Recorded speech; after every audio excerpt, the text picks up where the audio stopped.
Je pense que le message est clair.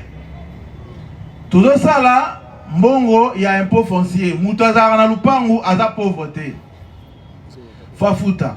Par rapport à la catégorie, on a tenu compte de tout. Na ba quartier de bazar moins nanti. Ils en ont à $10.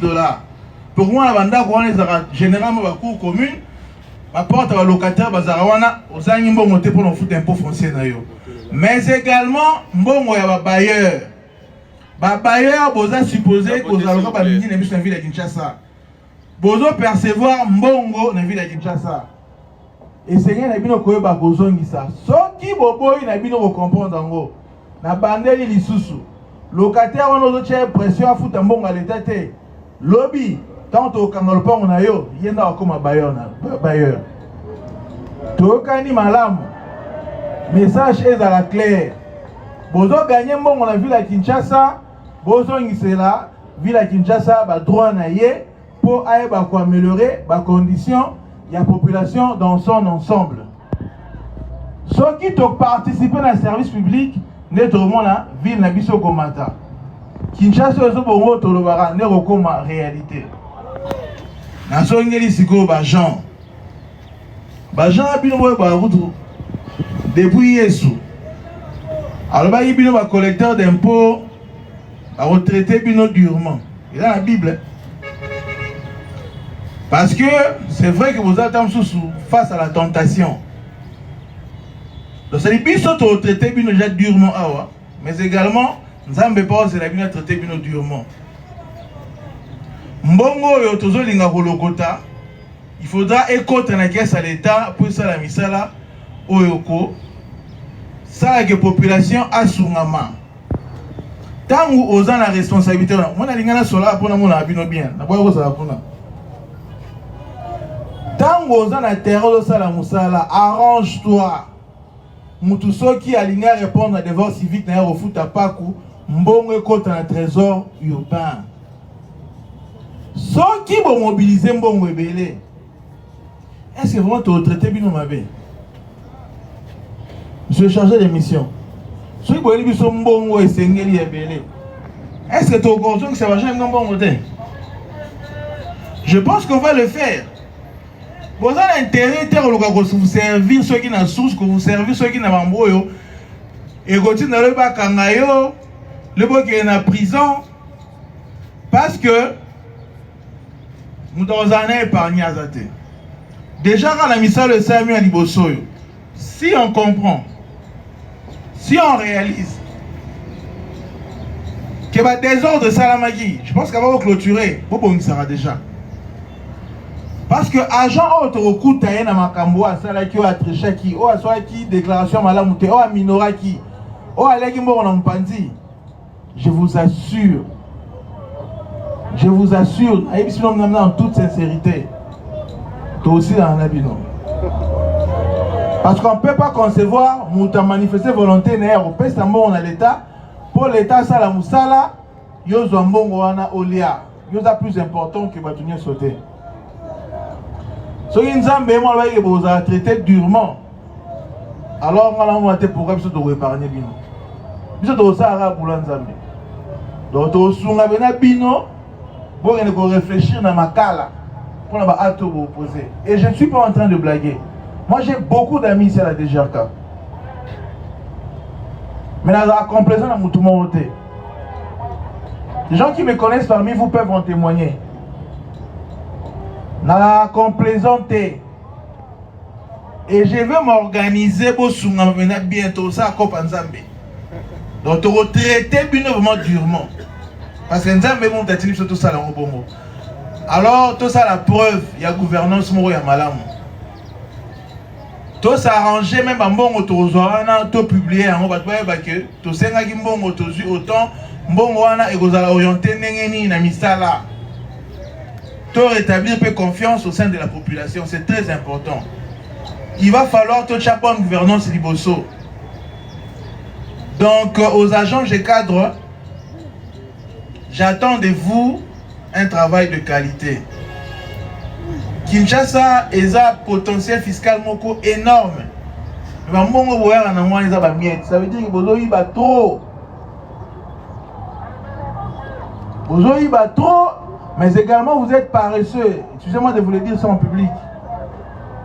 Parce que ceux qui ont le bien en beaucoup, tous en miante. Ceux qui Kinshasa, tous ceux de 30 km, sur 30% occupés par eux.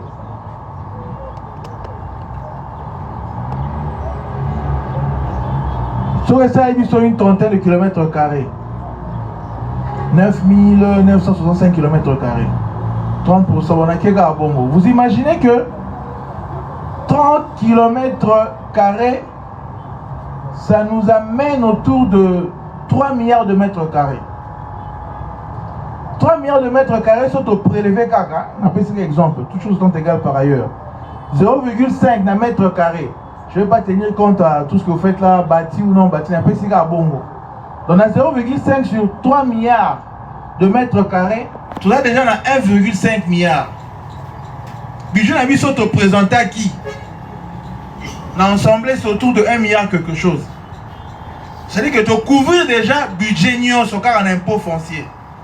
Hein? C'est une un peu réflexion approximative, mais c'est pour vous montrer que le potentiel fiscal est ali. Rien que par l'impôt foncier, tu retombes la Kinshasa. Biloko nion sur ton combien de budget na biso. Oh bah représentant et bah quinoa, bah député provincial bah ndima qui va corriger to publier comme loi et dit budgétaire.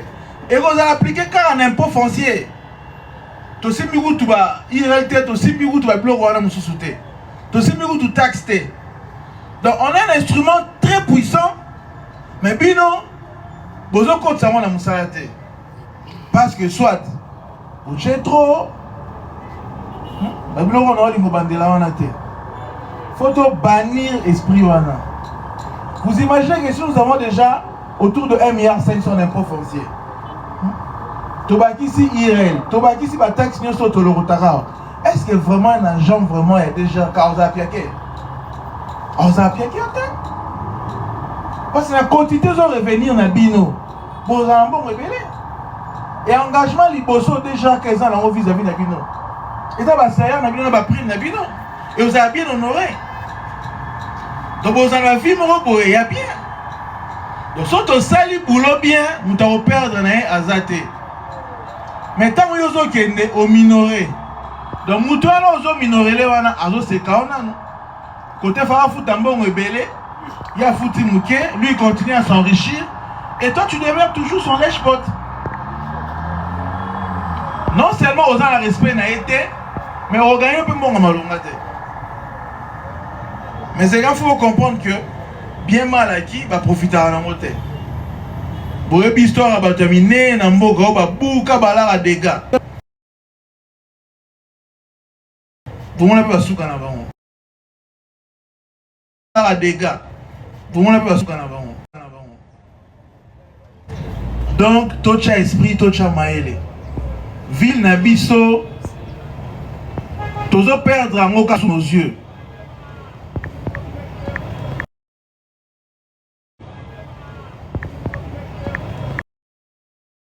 La responsabilité essentielle pour tout le monde. Il y a un autre à la dure Nabino. Les lois matériels va disposer à nous permettre de améliorer quand même la qualité à Moussala. Parce que tu as vu que faut Moussala bien ça na ba condition à bien.